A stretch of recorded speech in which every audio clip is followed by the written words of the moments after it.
I am taking Rohan to the premiere of love and hit 2। Navya ने बहुत ही ठंडी आवाज में कहा।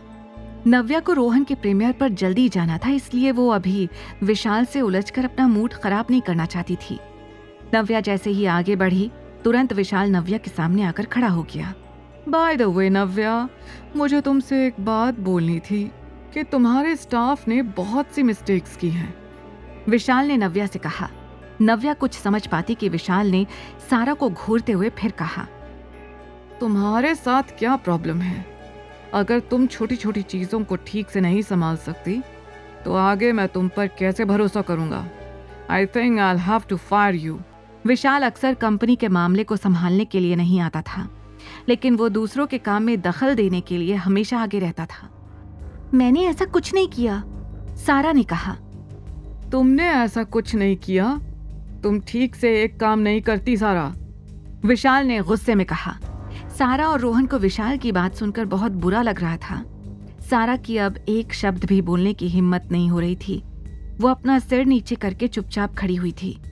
विशाल को इस तरह सारा पर गुस्सा करते देख नव्या भड़क गई। मेरे स्टाफ के लोगों को कुछ भी बोलने का तुम्हें कोई हक नहीं है, भले ही उन्होंने कितना गलत क्यों ना किया हो।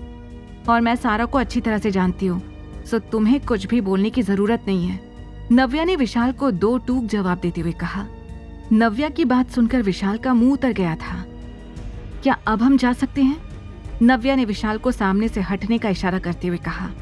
डोंट वरी नव्या, मैं जल्दी पहुंचा दूंगा, विशाल ने कहा। उसकी कोई जरूरत नहीं है विशाल, हमारे पास कार है, नव्या ने कहा और वो वहां से जाने के लिए निकल ही रही थी कि विशाल ने तुरंत नव्या का हाथ पकड़ लिया। मेरी कार में बैठने में क्या प्रॉब्लम है नव्या? चलो मैं छोड़ दूंगा, विशाल ने कहा। नव्या को समझ नहीं आ रहा था कि वो क्या करे।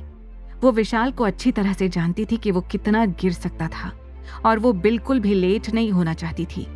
ठीक है चलो, नव्या ने एक गहरी सांस लेते हुए कहा। नव्या की बात सुनकर विशाल के चेहरे पर स्माइल आ गई थी।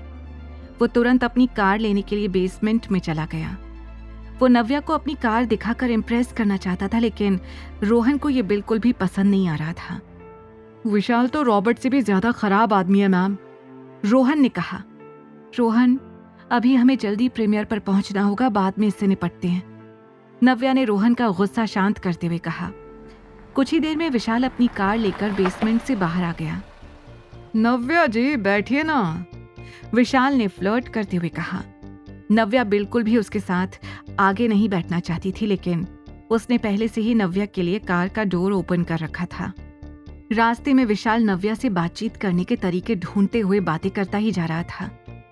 अच्छा नव्या, उस दिन वॉशरूम का बोलकर तुम निकल गई, हम साथ में खाना खा नहीं पाए, विशाल ने अचानक नव्या से कहा। विशाल की बातें सुनते सुनते नव्या के सिर में दर्द होने लगा था। मुझे अर्जेंट जाना पड़ा था, नव्या ने उसकी बात को लगभग इग्नोर करते हुए कहा। तुम्हें मेरे साथ डिनर करना होगा इस बार ठीक से, विशाल ने कहा। सारा और रोहन को उसकी बातें सुनकर गुस्सा और हंसी दोनों आ रही थी। नव्या का विशाल को थप्पड़ मारने का मन हो रहा था, लेकिन वो अपने आप को कंट्रोल किए हुए शांति से बैठी हुई थी। विशाल, तुम बॉस हो, लेकिन मैं सब काम छोड़कर तुम्हारे साथ नहीं आ सकती, मैं बहुत बिजी रहती हूँ, विशाल के बार बार कहने पर नव्या ने चिढ़ते हुए कहा। मुझे मना करके तुम मेरी सबके सामने बेइज्जती कर रही हो, विशाल ने अपनी भौहें चढ़ाकर कहा और कार साइड में रोक दी। आगे की कहानी जानने के लिए देखें अगला एपिसोड सिर्फ पॉकेट एफएम के यूट्यूब चैनल पर, और द रिटर्न के सारे एपिसोड्स को सुनने के लिए डिस्क्रिप्शन में दी लिंक से डाउनलोड करें पॉकेट एफएम ऐप।